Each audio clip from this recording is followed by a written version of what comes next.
C'est un parfum de finale de top 16 2002 qui flottait au-dessus de cet Agen Biarritz en ouverture de la 4e journée de Pro D2, avec aussi un soupçon de bandas et de barbe à papa.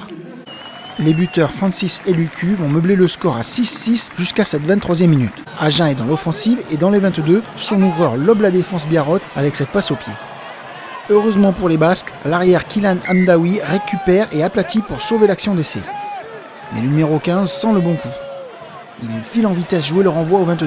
Repris, il va servir son centre Delay qui fait office de pivot pour son ouvreur Le Boris.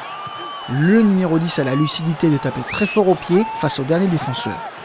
Au sprint, le demi d'ouverture du BO grille celui du SUA et aplatit un essai transformé de 100 mètres. On va revoir ce coup de poignard de Biarro aussi réaliste en attaque qu'ils sont efficaces en défense et en conquête. Coup de chapeau en particulier à la vista d'Hamdaoui et Le Boris sur cet essai qui fait suite à un ballon de récup et qui au final a traversé tout le terrain. C'est donc déjà un 13-6 au score pour les rouges et blancs qui sont bien rentrés dans leur rencontre, sont solides sur les fondamentaux et pensent déjà à un succès en déplacement qui compenserait la dernière défaite à domicile. Comme si ça ne suffisait pas pour Agen, un nouveau tournant va encore se produire à la demi-heure de jeu. Alors que les Lot-et-Garonnais ont la balle en main, le pilier Arthur Joly, sous les yeux de l'arbitre, donne un coup de poing à un joueur au sol. Monsieur Cédric Lavé n'hésite pas une seconde et va appliquer le règlement à la lettre en expulsant le pilier bleu et blanc. Ce dernier laisse ses partenaires à 14 aux grandes dames de son entraîneur des avants, Mauricio Reggiardo. Lucu passe 3 nouveaux points et Agen est mené 19-6 alors que la sirène de la mi-temps a retenti. Le Mol s'organise après le lancer de Tadjer sur cette touche à 5 mètres.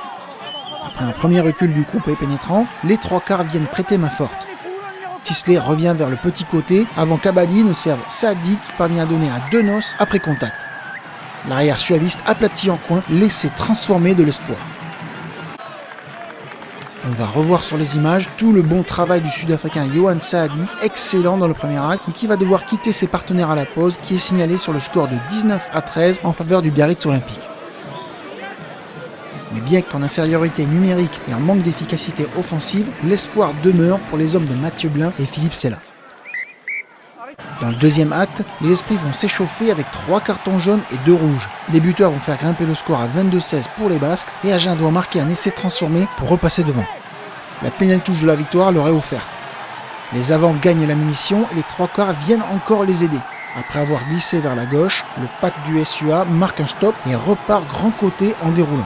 Et c'est le centre géorgien Mchlelidze qui concrétise cette abnégation collective.